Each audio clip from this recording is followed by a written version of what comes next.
Sannfærandi sigur hérna í kvöld, hvernig líður þér? Íslandsmeistari, bikarmeistari og deildarmeistari. Bara mjög vel, það er ekkert betra að gera þetta fyrir frá fólkið sitt og allar bæinn sitt og bara geggjað. Það er ógeðslega ánægð með liðið og allt í kringum þetta. Það er bara geggjuð stemmingina fyrir og allt í hérna er þetta bara frábært. Þú komst með einbeitt í leik, skoraði bara fyrstu heimstíðin. Þið voru mjög einbeittar. Algjörlega. Við vildum bara vinna þetta.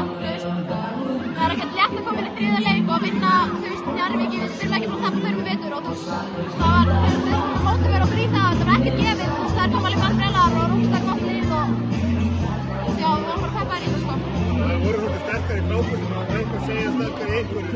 Þetta var slátrið í öðru leikum. Já, við erum óslega hraðar og við keyrum á þar og það er okkar styrkur, þannig að við nýttum það í dag. Fannst þú það voru stressaðar eða? Nei, þær.